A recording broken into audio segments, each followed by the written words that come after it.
Hello दोस्तों, एक बार फिर से आप सभी का स्वागत है। तो आज के इस वीडियो में हम लोग पार्ट 3 के साथ हैं। अगर आपने पार्ट 1 और पार्ट 2 को नहीं देखा है तो आप लोग प्लेलिस्ट को ज़रूर देखिए, प्लेलिस्ट को चेकआउट करिए और आपको उसमें दोनों ही पार्ट्स मिल जाएंगे। प्लेलिस्ट बनी हुई है paper 2 previous year questions paper के नेम से, तो आप लोग ज़रूर से देखिए। तो आज की वीडियो का फर्स्ट क्वेश्चन है आपके सामने। In which of the following countries did India participate in the peacekeeping operations? Korea, Gaza strip, Cyprus, Lebanon. तो आपके सामने हैं ऑप्शंस, जल्दी से सिलेक्ट कीजिए और लाइव चैट में आंसर कीजिए। इसके बाद हम लोग हिंदी का क्वेश्चन देखेंगे। तो हिंदी में प्रश्न को देख लेते हैं। निम्न में से किन देशों में भारत ने शांति स्थापना कार्यों में भाग लिया था? कोरिया, गाजा पट्टी, साइप्रस, लेबनान। तो किन देशों में शांति स्थापना में भारत ने भाग लिया था, आपको ये बताना है। तो जल्दी से इसका आंसर कीजिए, क्या होगा इसके लिए राइट आंसर। आप लोग लाइव चैट आंसर कीजिए और जितने भी लोग जुड़ते हैं वो लोग लाइव चैट में जरूर आंसर किया करिए। तो राइट आंसर क्या होगा इसके लिए? Option number 4। इन चारों ही देशों में शांति स्थापना के लिए भारत ने भाग लिया था। कोरिया, गाजा पट्टी, साइप्रस और लेबनान। क्वेश्चन नंबर 2 है आपके सामने। Which of the following features of the Indian political system are false? Dual government, supremacy of the parliament, indestructibility of the union, indestructibility of the state। तो क्या होगा इसके लिए राइट आंसर?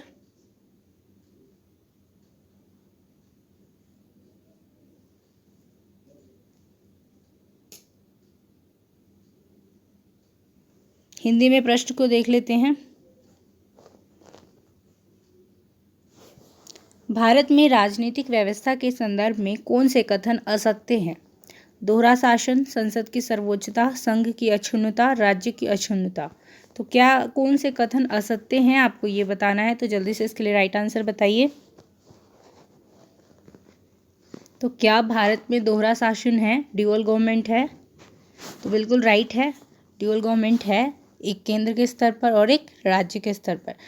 संसद की सर्वोच्चता है, क्या भारत में संसद की सर्वोच्चता है? तो ये गलत है, क्योंकि भारत में किसकी सर्वोच्चता है? संविधान की सर्वोच्चता है, कॉन्स्टिट्यूशन सुप्रीम है। संघ की अक्षुण्णता है, बिल्कुल सही है। राज्य की अक्षुण्णता है, गलत है। तो क्या सही है इसमें से? ए और सी सही है, लेकिन हमसे क्या पूछा है? गलत। हमसे क्या पूछा है? असत्य पूछा है। तो असत्य कौन कौन से हो गए? बी और डी। ऑप्शन नंबर 3 बिल्कुल करेक्ट आंसर होगा। नेक्स्ट क्वेश्चन है आपके सामने, question number 3। Which of the following are civil society organization? तो इनमें से कौन से सिविल सोसाइटी ऑर्गेनाइजेशन हैं? बचपन बचाओ आंदोलन, इंडिया अगेंस्ट करप्शन, विज्ञान प्रसार, मजदूर किसान संघर्ष समिति। तो इनमें से कौन से सिविल सोसाइटी ऑर्गेनाइजेशन है, आपको ये बताना है। तो जल्दी से इसके लिए राइट आंसर क्या होगा लिखिए। हिंदी में प्रश्न को देख लीजिए। निम्न में से कौन सभ्य समाज संगठन है? नीचे दिए गए विकल्पों में से सही का चयन कीजिए। तो राइट आंसर क्या होगा इसके लिए? अगर हम विज्ञान प्रसार को एलिमिनेट कर दी तो हम राइट आंसर तक पहुंच सकते हैं। क्या होगा इसके लिए राइट आंसर? क्वेश्चन नंबर 3 के लिए राइट आंसर होगा आपका ऑप्शन नंबर 4। बाकी तीनों आपके सिविल सोसाइटी ऑर्गेनाइजेशन हैं। बचपन बचाओ आंदोलन, इंडिया अगेंस्ट करप्शन, मजदूर किसान शक्ति संगठन, ये तीनों हैं, विज्ञान प्रसार नहीं है। तो क्या होगा right answer? Option number 4। Question number 4 है आपके सामने। Which of the following statements regarding women's movement in India are true? Option A है Arya Samaj was not concerned about women issues at all। क्या आर्य समाज वुमेन्स की इशू के बारे में कंसर्न नहीं थी? ऑप्शन बी है all India women conference was set up in 1924। Option C है Sarojini Naidu and Annie Besant raise the issue of right to vote for women.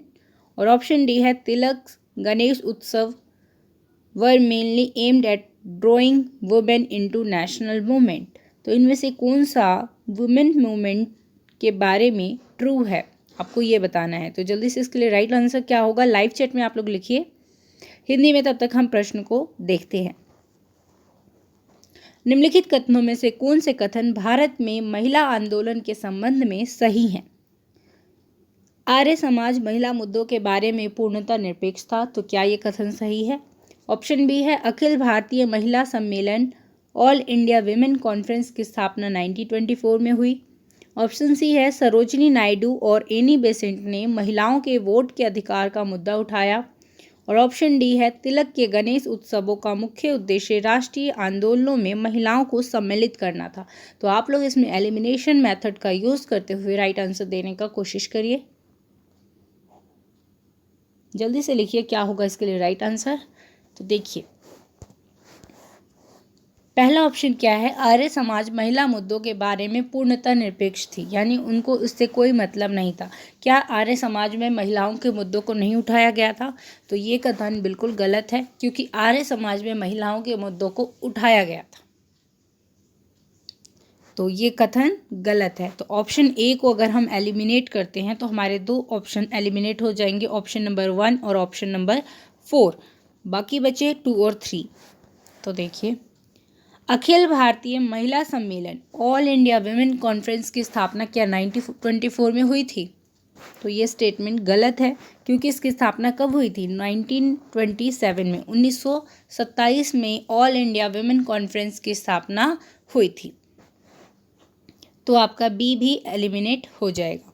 तो अब देखते हैं बी ऑप्शन किस में है।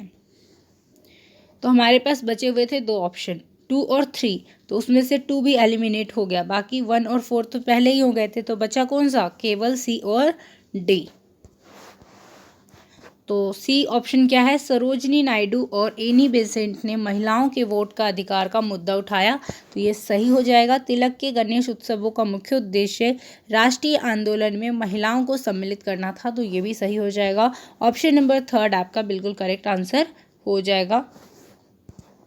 तो ध्यान में रखिएगा क्वेश्चन नंबर 4 के लिए राइट आंसर है option number 3, C and D correct statement है। क्वेश्चन नंबर 5 है आपके सामने। Who among the following provides the structural functional perspective on the nature of Indian state? W.H. Morris Jones, Rajni Kothari, Francis Frankel, Lloyd Rudolph. तो कौन से इसमें से सही हैं? किन किन स्कॉलर्स ने स्ट्रक्चरल फंक्शनल पर्सपेक्टिव को यूज़ किया है नेचर ऑफ इंडियन स्टेट बताने के लिए? तो हिंदी में देखिए प्रश्न को। भारतीय राज्य की प्रकृति के बारे में संरचनात्मक प्रक्रियात्मक परिप्रेक्ष्य किनके द्वारा प्रस्तुत किया गया है? W.H. Morris Jones, Rajni Kothari, Francis Frankel, Lloyd Rudolph. तो किन लोगों ने यूज़ किया है, जल्दी से बताइए। तो राइट आंसर क्या होगा इसके लिए? मॉरिस जोन्स और रजनी कोठारी ने स्ट्रक्चरल फंक्शनल अप्रोच को यूज़ किया है। तो ए और बी बिल्कुल करेक्ट आंसर हो जाएगा आपका ऑप्शन नंबर 1। क्वेश्चन नंबर 5 के लिए राइट आंसर है ऑप्शन नंबर 1। क्वेश्चन नंबर 6 है आपके सामने। Which of the following are the characteristics of prismatic model of FW Riggs? Formalism, heterogeneity, overlapping, bureau of office. तो इनमें से कौन सा प्रिज्मेटिक मॉडल ऑफ FW रिक्स के कैरेक्टरिस्टिक्स हैं? तो जल्दी से इसके लिए राइट आंसर क्या होगा लिखिए। FW रिक्स के समपार्श्वीय प्रिज्मेटिक मॉडल की कौन सी निम्नलिखित विशेषताएं हैं? औपचारिकतावाद, विषम जातीयता, आच्छादन, ब्यूरो अथवा कार्यालय। तो कौन सी है, जल्दी से बताइए। राइट आंसर क्या होगा इसके लिए? क्या क्या विशेषताएं हैं प्रिज्मेटिक मॉडल की? तो औपचारिकता, विषम जातीयता और आच्छादन, यानी कि फॉर्मलिज्म, हेट्रोजेनिटी और ओवरलैपिंग, ये तीनों सही हैं। तो ऑप्शन नंबर 1 बिल्कुल करेक्ट आंसर हो जाएगा इसके लिए। क्वेश्चन नंबर 7 है आपके सामने। Which of the following are associated with the notion of governance. तो इनमें से कौन सा गवर्नेंस के नोशन के साथ जुड़ा हुआ है? Competitive democracy, participatory democracy, democratic administration, change oriented democracy. तो क्या है इसके लिए राइट आंसर? जल्दी से लिखिए आप लोग, पार्टिसिपेट कीजिए आप लोग, लाइव चैट में आंसर लिखिए और लास्ट में बताइए कि आपने कितने सही की हैं इनमें से। ये 2020 का पेपर है, अगर आपका फर्स्ट अटैम्प्ट है तो आप लोग देखिए कि आप कितने सही कर पा रहे हैं। हिंदी में देखिए प्रश्न को, निम्नलिखित में से कौन सा शासन की धारणा से संबंधित है? प्रतिस्पर्धात्मक लोकतंत्र, सहभागी लोकतंत्र, लोकतांत्रिक प्रशासन, परिवर्तनोन्मुखी लोकतंत्र। कौन कौन से इसमें से शासन की धारणा से जुड़ी हुई हैं? प्रतिस्पर्धात्मक लोकतंत्र और सहभागी लोकतंत्र। तो राइट आंसर क्या होगा इसका? Option number 1, A and B. Question number 8 है आपके सामने, which of the following statement is true about International Monetary Fund. तो इसको एनटीए ने ड्रॉप कर दिया था, तो इस क्वेश्चन को हम डिस्कस नहीं करेंगे।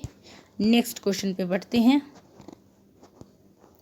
विच of the following statements are true about the concept of governance. तो इनमें से कौन सा गवर्नेंस के बारे में ट्रू है स्टेटमेंट? जल्दी से बताइए इसके लिए। ऑप्शन ए है, it does not simply mean rule और एडमिनिस्ट्रेशन। ऑप्शन बी है, it has a specific meaning in the context of globalization. Option C, it is the manner in which power is exercised. और option D है, governance and government are same things. तो हिंदी में देखिए प्रश्न को, शासन के बारे में निम्नलिखित में से कौन सा कथन सही है? इसका सामान्य आशय प्रशासन अथवा शासन नहीं है। भूमंडलीकरण के संदर्भ में इसका विशेष अर्थ है। यह शक्ति के प्रयोग करने का एक तरीका है। शासन और सरकार एक ही हैं। तो इनमें से कौन से कथन सही हैं गवर्नेंस के बारे में? इसके लिए राइट आंसर क्या होगा? जल्दी से आप लोग लिखिए।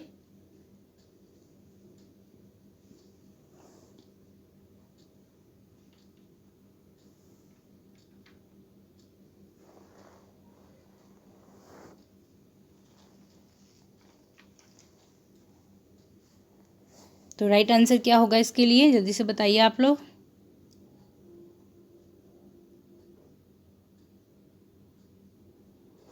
तो देखिए ऑप्शन ए क्या है, इसका सामान्य आशय प्रशासन अथवा शासन से नहीं है, तो ये सही है। भूमंडलीकरण के संदर्भ में इसका एक विशेष महत्व है, ये भी सही है।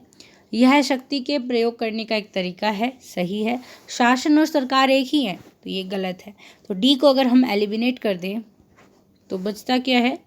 ए, बी और सी। यह शक्ति के प्रयोग करने का एक तरीका है, तो ये भी स्टेटमेंट सही है। तो ऑप्शन नंबर 2 बिल्कुल करेक्ट आंसर होगा क्वेश्चन नंबर 9 के लिए।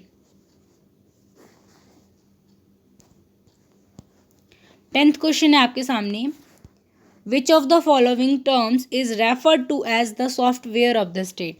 तो सॉफ्टवेयर ऑफ द स्टेट, इनमें से कौन सा टर्म को हम लोग रेफर कर सकते हैं? कैपेसिटी को, अकाउंटेबिलिटी को, रेजिलियंस को, रेस्पॉन्सिवनेस को।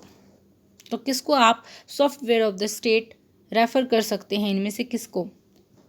हिंदी में देखिए, निम्नलिखित में से कौन सी धारणा राज्य का सॉफ्टवेयर मानी जाती है? क्षमता, जवाबदेही, जीवटता, अनुक्रियाशीलता। तो राइट आंसर क्या होगा इसके लिए? जवाबदेही, अकाउंटेबिलिटी। ठीक है, तो सॉफ्टवेयर ऑफ द स्टेट किसको कहा जाता है? अकाउंटेबिलिटी को। क्वेश्चन नंबर 11 है आपके सामने, who among the following regarded state as necessary evil. तो इनमें से किसने स्टेट को नेसेसरी एविल कहा है? जेरेमी बेंथम ने, थॉमस पेन ने, जेम्स मिल ने या फिर जे.एस. मिल ने। तो जल्दी से इसके लिए राइट आंसर क्या होगा? लिखिए आप लोग। निम्नलिखित में से किसने राज्य को एक आवश्यक बुराई माना है? जेरेमी बेंथम ने, थॉमस पेन ने, जेम्स मिल ने, जे.एस. मिल ने। किसने माना है? जल्दी से इसके लिए राइट आंसर क्या होगा आप लोग लिखिए। सो राइट आंसर क्या होगा इसके लिए? Thomas pen. थॉमस पेन ने राज्य को एक आवश्यक बुराई माना है। तो राज्य को एक आवश्यक बुराई कौन मानते हैं? जल्दी से आंसर करिए इसके लिए। कौन नेसेसरी एविल मानते हैं? व्यक्तिवादी मानते हैं, उदारवादी मानते हैं, कौन मानते हैं? व्यक्तिवादी राज्य को एक आवश्यक बुराई मानते हैं, जबकि अराजकतावादी अनावश्यक बुराई मानते हैं। आवश्यक बुराई कौन मानते हैं? व्यक्तिवादी। और अराजकतावादी क्या मानते हैं? अनावश्यक बुराई। तो राइट आंसर इसके लिए क्या है? थॉमस पेन इनमें से राज्य को एक आवश्यक बुराई मानते हैं, क्योंकि बाकी के सब किससे जुड़े हुए हैं? उपयोगितावाद से।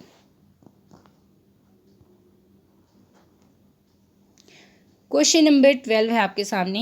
Who among the following is not a post modern thinker? Post modern thinker इनमें से कौन सा नहीं है? क्या जीन फ्रांकोस लियोटार्ड नहीं है, माइकल फूको नहीं है, रिचर्ड रोटी नहीं है, हर्बर्ट मर्क्यूसे नहीं है? कौन है इसमें से जो पोस्ट मॉडर्निस्ट थिंकर नहीं है? तो राइट आंसर क्या है इसके लिए? लिखिए जल्दी से। निम्नलिखित में से कौन उत्तर आधुनिक विचारक नहीं है? Jean François Lyotard, Michel Foucault, Richard Rorty, Herbert Marcuse. तो कौन नहीं है? पोस्ट मॉडर्निस्ट थिंकर में से कौन नहीं है? हर्बर्ट मर्क्यूसे। बाकी सब क्या है? पोस्ट मॉडर्निस्ट थिंकर हैं। लियोटार्ड है, माइकल फूको है, रिचर्ड रोटी है, और कौन है? डेरिडा है। ठीक है, तो नेक्स्ट क्वेश्चन की ओर बढ़ते हैं। क्वेश्चन नंबर 13 है आपके सामने मैचिंग का। तो मैच करिए जल्दी से। इसके लिए क्या होगा right answer? The age of consent, pure कौन, specters of Marx, no logo. तो किन से कौन जुड़े हुए हैं? जल्दी से राइट आंसर बताइए इसके लिए।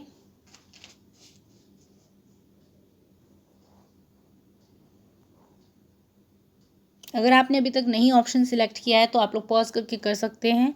अभी हम लोग हिंदी में देखते हैं।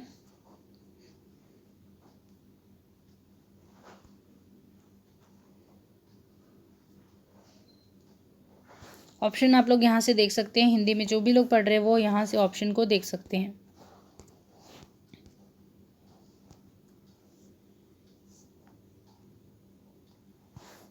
तो राइट आंसर क्या होगा इसके लिए? सहमति का युग किससे जुड़ा हुआ है?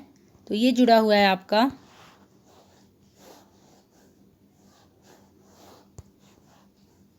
जॉर्ज मॉनवॉयट से। प्योरकॉन किससे जुड़ा हुआ है? माइकल अल्बर्ट से। मार्क्स की छाया या फिर स्पेक्टर ऑफ मार्क्स किससे जुड़ा हुआ है? नोमी क्लीन से। और नो लोगो किससे जुड़ा हुआ है? जैक्स डेरिडा से। ठीक है, नो लोगो किससे जुड़ा हुआ है? जैक्स डेरिडा से। तो राइट आंसर क्या होगा? ए का थर्ड ऑप्शन आपको किस में दिख रहा है? ऑप्शन नंबर थर्ड में। तो ऑप्शन नंबर थर्ड बिल्कुल राइट आंसर होगा। द एज ऑफ कंसेंट जुड़ा हुआ है आपका जॉर्ज मॉनवॉयट से। प्योरकॉन जुड़ा हुआ है माइकल अल्बर्ट से। स्पेक्टर्स ऑफ मार्क्स जुड़ा हुआ है नोमी क्लीन से। और नो लोगो जुड़ा हुआ है आपका जैक्स डेरिडा से। तो ऑप्शन नंबर थर्ड बिल्कुल करेक्ट आंसर हो जाएगा क्वेश्चन नंबर 13 के लिए। क्वेश्चन नंबर 14 है आपके सामने। मैचिंग का है फिर से। Security complex, common security, security community, security regimes. तो ये किन से जुड़े हुए हैं? जल्दी से राइट आंसर लिखिए आप लोग।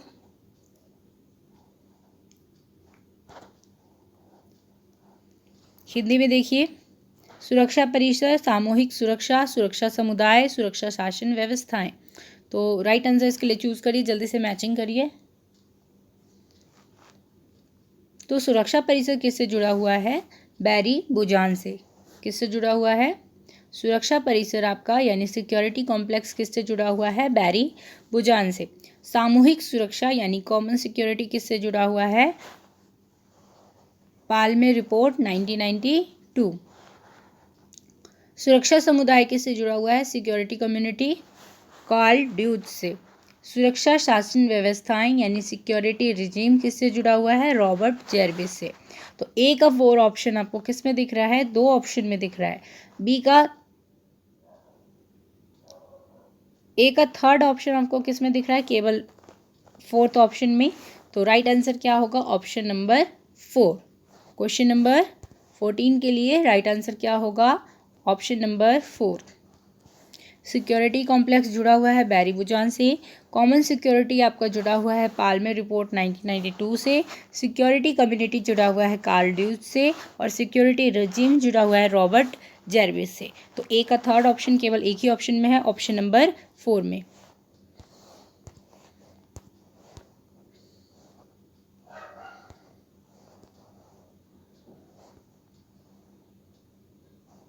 ऑप्शन नंबर 4 में, तो राइट आंसर क्या हो जाएगा, ऑप्शन नंबर 4। फिर से है मैचिंग का क्वेश्चन, तो जल्दी से देखिए। Bipolarity is the most stable distribution of power, तो ऐसा किसने कहा है। Interest are defined as power, ये एक फेमस स्टेटमेंट है, तो इससे आप लोग कर सकते हैं कि interest are defined as power. State seeks to maximize their relative power position. Justice, law and society have no place और are circumscribed in international politics. तो राइट आंसर क्या होगा, जल्दी से आप लोग लिखिए।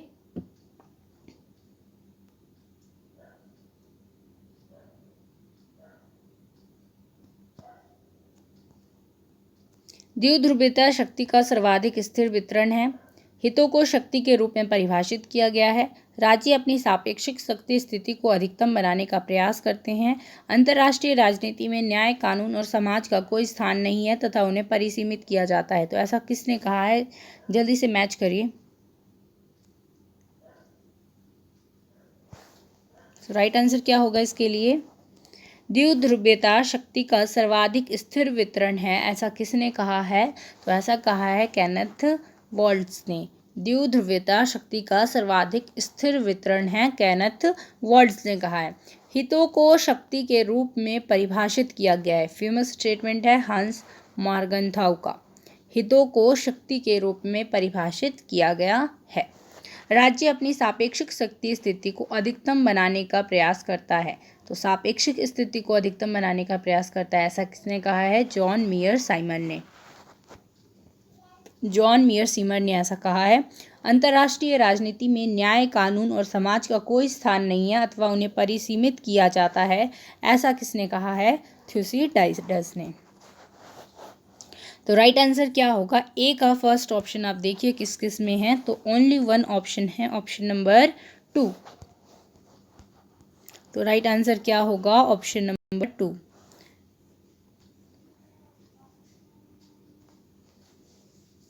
Bipolarity is the most stable distribution of power, ऐसा किसने कहा है, तो ये कहा है आपका केनेथ वॉल्ट्ज ने। Interest are defined as power, Hans Morgenthau. State seeks to maximize their relative power position, John Mearsheimer. Justice, law and the society have no place और are circumscribed in international politics, Thucydides. तो question number 16 है आपके सामने। Which of the following characteristics Which of the following characterize International Criminal Court?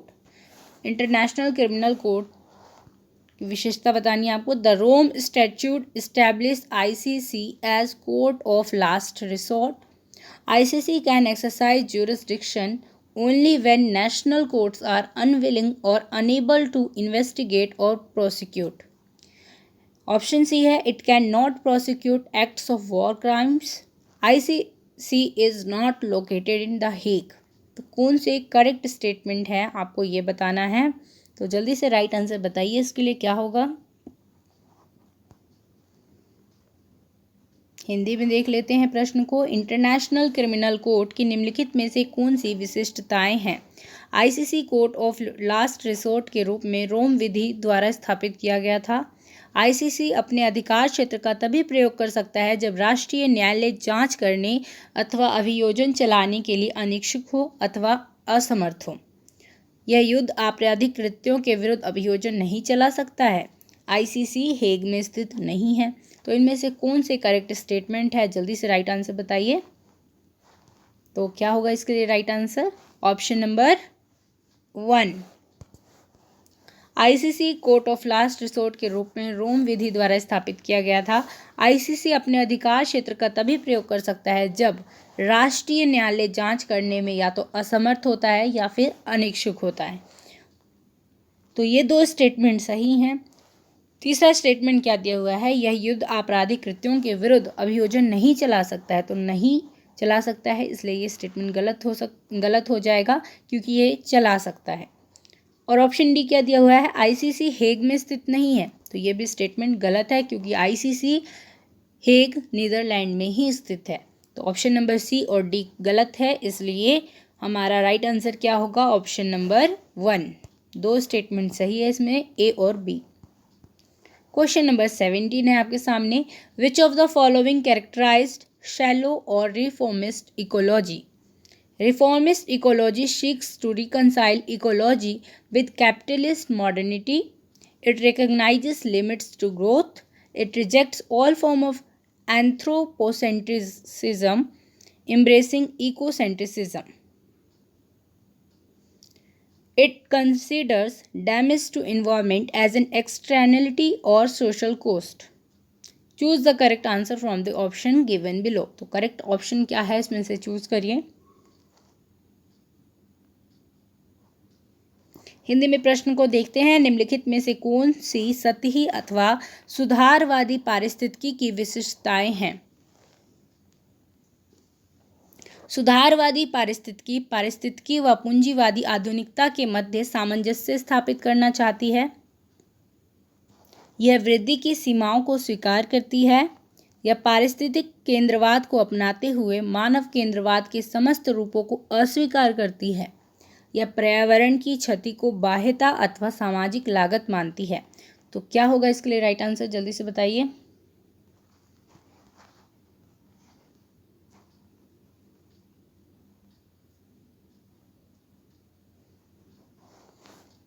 तो सुधारवादी पारिस्थितिकी व पूंजीवादी आधुनिकता के मध्य सामंजस्य स्थापित करना चाहती है, तो ये स्टेटमेंट सही है। यह वृद्धि की सीमाओं को स्वीकार करती है, ये भी सही है। यह पारिस्थितिक केंद्रवाद को अपनाते हुए मानव केंद्रवाद के समस्त रूपों को अस्वीकार करती है, तो ये गलत है। यह पर्यावरण को क्षति को बाह्यता अथवा सामाजिक लागत मानती है, तो ये सही है। तो ऑप्शन नंबर ए, बी और डी बिल्कुल करेक्ट आंसर है। तो ऑप्शन नंबर 3 आपके लिए बिल्कुल इस क्वेश्चन के लिए राइट आंसर होगा। क्वेश्चन नंबर 18 है आपके सामने, ऑथर दिए हुए हैं आपको लिस्ट 1 में और लिस्ट 2 में दिया हुआ है आपको बुक। उन ऑथर्स की बुक दी गई हैं, तो आपको मैच करना है, जल्दी से मैच करिए। हन्ना आरेंट की इनमें से कौन सी बुक है, फ्रांत्स फैनन की कौन सी है, माओ त्से तुंग की कौन सी और जॉन की गैल्ब्रेथ की कौन सी है। तो जल्दी से मैच करिए।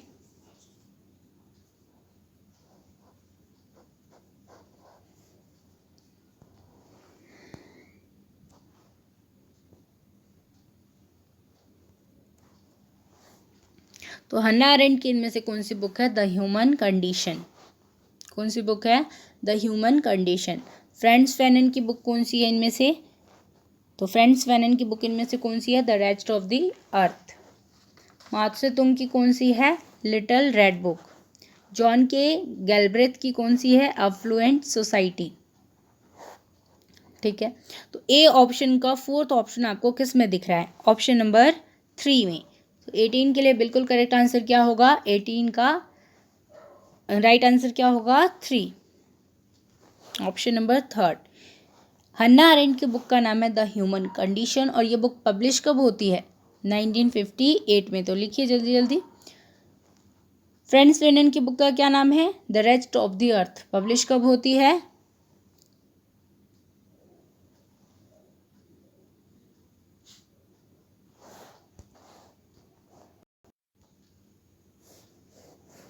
1961। लिटिल रेड बुक माओ त्से तुंग की पुस्तक है, कब पब्लिश होती है, 1964 में। और अफ्लुएंट सोसाइटी किसकी बुक है, जॉन केनेथ गैल्ब्रेथ की। जॉन केनेथ गैल्ब्रेथ की पुस्तक है अफ्लुएंट सोसाइटी, 1964 में, 1958 में ये भी बुक पब्लिश होती है। द ह्यूमन कंडीशन और अफ्लुएंट सोसाइटी दोनों ही 1958 में पब्लिश होती हैं। द रेस्ट ऑफ द अर्थ 1961 में, लिटिल रेड बुक 1964 में। क्वेश्चन नंबर 19 है आपके सामने, वर्क्स ऑफ रविन्द्रनाथ टैगोर दिए गए हैं आपको लिस्ट 1 में और लिस्ट 2 में आपको दिए गए हैं content of the work. Gitanjali में क्या उन्होंने लिखा है, गोरा में क्या लिखा है, साधना में क्या लिखा है और घरे बायरे यानी the home and the world में उन्होंने क्या लिखा है?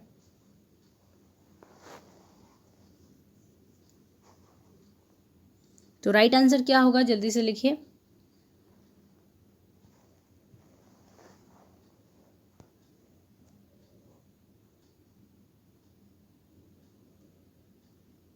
तो आई होप आप लोगों ने लिख लिया होगा आंसर और सिलेक्ट कर लिया होगा। तो इसके लिए राइट आंसर क्या होगा? गीतांजलि किससे जुड़ी हुई है? तो गीतांजलि आपकी जुड़ी हुई है ईश्वर के प्रति समर्पण से। गोरा में क्या लिखा है उन्होंने? गोरा में उन्होंने लिखा है औपनिवेशिक भारत में विविधतापूर्ण सामाजिक जीवन का विश्लेषण। साधना में क्या है? जीवन का बोध। और घरे बायरे यानी the home and the world में उन्होंने क्या लिखा है? स्वदेशी आंदोलन की पृष्ठभूमि में जीवन का गहन अर्थ। तो राइट आंसर क्या होगा? ए का सेकंड ऑप्शन किस ऑप्शन में है? 2 ऑप्शन में है। तो बी का 4th ऑप्शन आपको ओनली 3rd ऑप्शन में मिल रहा है। तो राइट आंसर क्या होगा? Option number 3rd।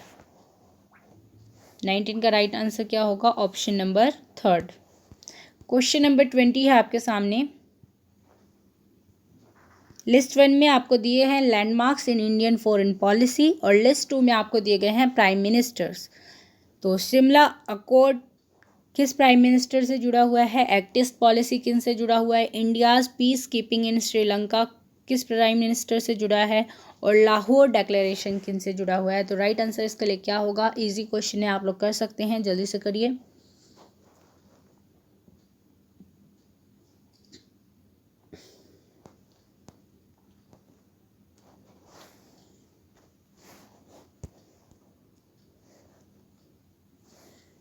तो शिमला समझौता किन से जुड़ा हुआ है? तो शिमला समझौता आपका जुड़ा हुआ है इंदिरा गांधी से। तो आप लोग लिखेंगे कि शिमला समझौता कब हुआ था, जल्दी से लिखिए। राइट आंसर इसके लिए क्या होगा? शिमला समझौता कब हुआ था और किन प्राइम मिनिस्टर के बीच हुआ था? भारत से कौन प्राइम मिनिस्टर थे? इंदिरा गांधी थे। और पाकिस्तान से कौन थे? ये लिखिए।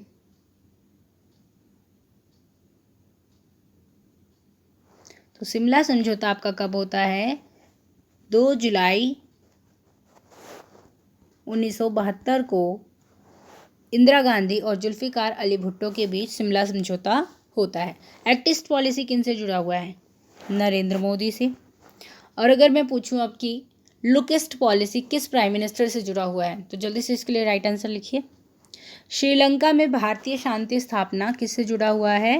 राजीव गांधी से। और लाहौर घोषणा किनसे जुड़ी हुई है? अटल बिहारी वाजपेयी से। तो शिमला समझौता जुड़ा हुआ है इंदिरा गांधी से, एक्ट ईस्ट पॉलिसी जुड़ी हुई है नरेंद्र मोदी से, श्रीलंका में भारतीय शांति स्थापना जुड़ी हुई है राजीव गांधी से, और लाहौर घोषणा आपकी जुड़ी हुई है अटल बिहारी वाजपेयी से। तो मैंने आपसे पूछा लुक ईस्ट पॉलिसी किससे जुड़ी हुई है? तो ये जुड़ी हुई है आपकी नरसिम्हा राव से, पीवी नरसिम्हा राव से जुड़ी हुई है। तो राइट आंसर के लिए क्या होगा? ए का सेकंड ऑप्शन आपको किस ऑप्शन में दिख रहा है? केवल एक ही ऑप्शन में दिख रहा है, ऑप्शन नंबर 2 में। तो राइट आंसर क्या होगा? Option number 2। 21 क्वेश्चन आपके सामने। प्रेसिडेंट दिए गए हैं और उनका टर्म ऑफ ऑफिस दिया गया है। तो मैच करिए कि शंकर दयाल शर्मा किस टाइम पीरियड में थे। तो जल्दी से कीजिए। कॉमन सेंस से इस क्वेश्चन को किया जा सकता है, अगर आपको याद नहीं भी है तो भी।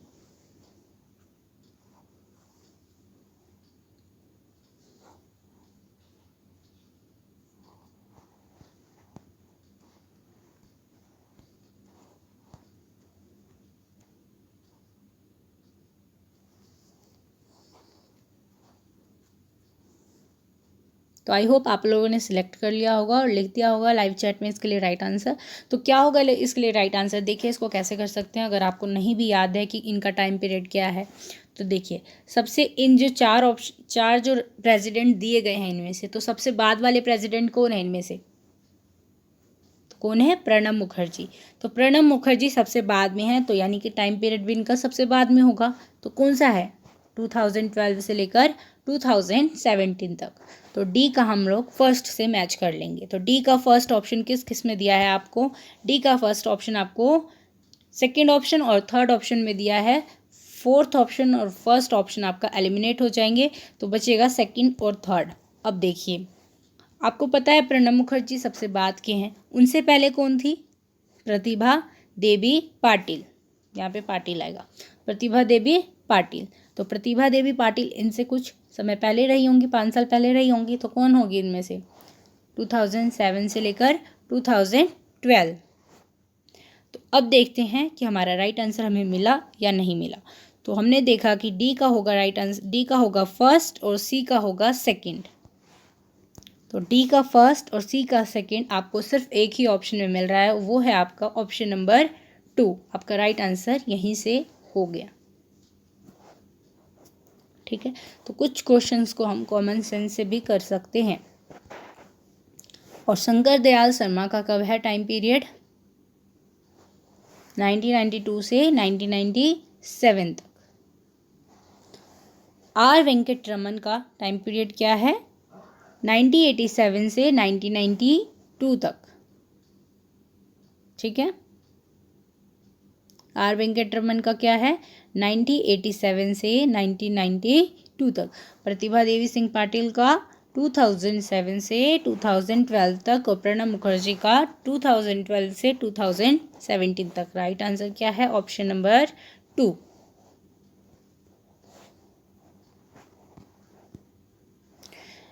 लिस्ट 1 में आपको दिए गए हैं एनवायरमेंटल मूवमेंट और लिस्ट 2 में उनसे जुड़े हुए स्टेट दिए गए हैं, तो आपको उनसे मैच करना है। नर्मदा बचाओ आंदोलन किस स्टेट से जुड़ा है? चिपको मूवमेंट किससे जुड़ा है? एपिको मूवमेंट किससे जुड़ा है? और चिल्का मूवमेंट किससे जुड़ा है? तो राइट आंसर इसके लिए क्या होगा? जल्दी से लिखिए आप लोग।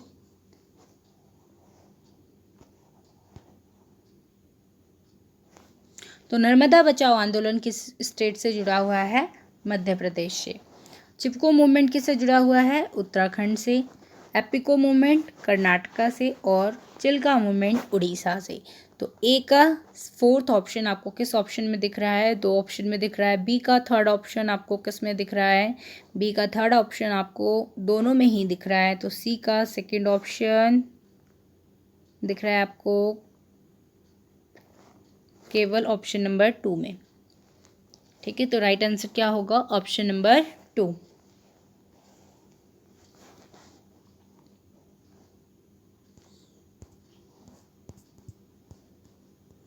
क्वेश्चन नंबर 13 है आपके सामने। सेंटर्स ऑफ आदि द्रविड़ मूवमेंट दिए गए हैं और उनसे जुड़े हुए लीडर्स दिए गए हैं आपको। मद्रास, हैदराबाद, मैसूर, नागपुर। तो क्या होगा इसके लिए राइट आंसर? जल्दी से लिखिए।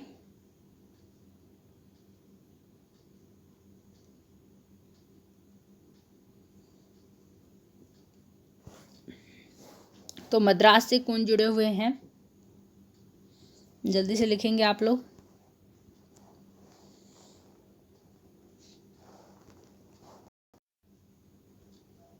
मद्रास से कौन जुड़े हुए हैं? MS राजा। हैदराबाद से कौन जुड़े हुए हैं? BR वर्मा। तो ए का 4th ऑप्शन आपको किस में दिख रहा है? ऑप्शन नंबर 3rd में। मद्रास से जुड़े हुए हैं MS राजा, हैदराबाद से जुड़े हुए हैं BR वर्मा, मैसूर से जुड़े हुए हैं आपके मुरुगेश पिल्लई और नागपुर से जुड़े हुए हैं विठोबा राव जी। ठीक है, तो ऑप्शन नंबर 3rd बिल्कुल करेक्ट आंसर होगा।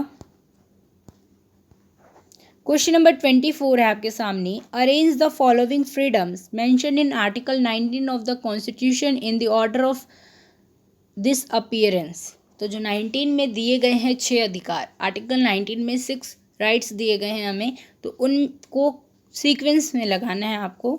तो लगाइए जल्दी से।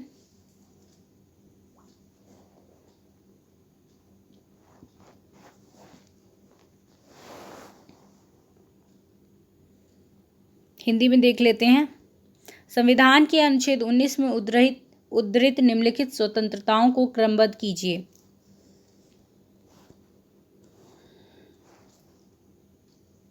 तो सबसे पहले इनमें से क्या आएगा?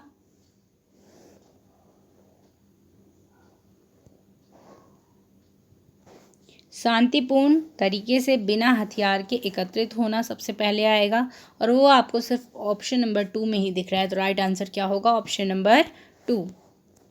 उसके बाद क्या आएगा? संघ अथवा यूनियन का गठन। उसके बाद क्या आएगा? भारत के किसी भी भूभाग में भ्रमण करना, और ऑप्शन 4 क्या होगा, कोई भी व्यवसाय अपनाना। तो DACB ऑप्शन नंबर 4 बिल्कुल करेक्ट आंसर होगा। तो ये तो 4 ही दिए हुए हैं, अगर हम 6 बोले तो सबसे पहले क्या आएगा, सबसे पहले आएगा भाषण और अभिव्यक्ति का अधिकार, दूसरा आएगा आपका शांतिपूर्ण बिना हथियार सभा करने की स्वतंत्रता, तीसरा आएगा आपका संगठन बनाने की स्वतंत्रता, चौथा आएगा भारत में कहीं भी घूमने की स्वतंत्रता, आने जाने की स्वतंत्रता, आवागमन की स्वतंत्रता, और चौथा क्या आएगा, जब हम कहीं जाएंगे तो हम वहाँ पर निवास कर सकते हैं, निवास की स्वतंत्रता, और छठा क्या है आपका, कोई भी आजीविका या व्यवसाय अपनाने की स्वतंत्रता।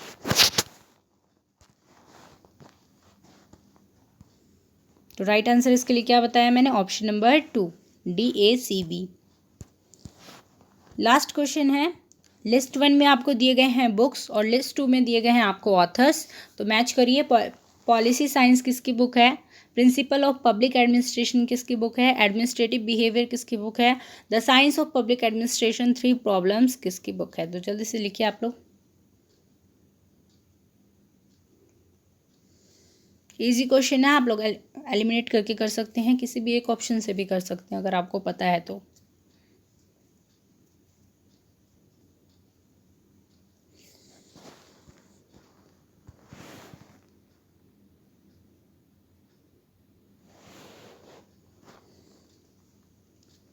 तो देखिए, अगर आपको पता है कि एडमिनिस्ट्रेटिव बिहेवियर किसकी पुस्तक है, या फिर आपको पता है the science of public administration 3 problems किसकी बुक है, तो भी आप लोग कर सकते हैं।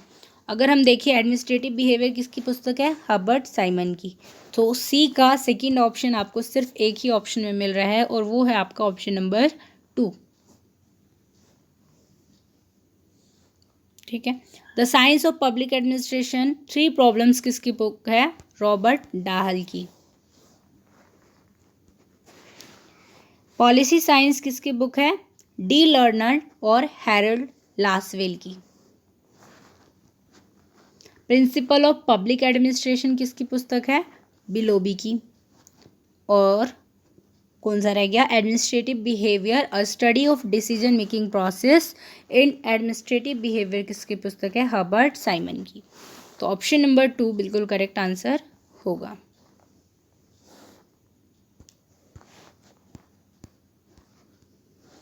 तो आई होप आप लोगों को वीडियो पसंद आई होगी। नेक्स्ट पार्ट में हम इस 2020 के क्वेश्चन पेपर को ख़त्म करेंगे, पैसेज भी आपके सामने आएंगे, पैसेज को फिर हम लोग देखेंगे, और मिलते हैं नेक्स्ट वीडियो में पार्ट 4 में। तब तक के लिए धन्यवाद।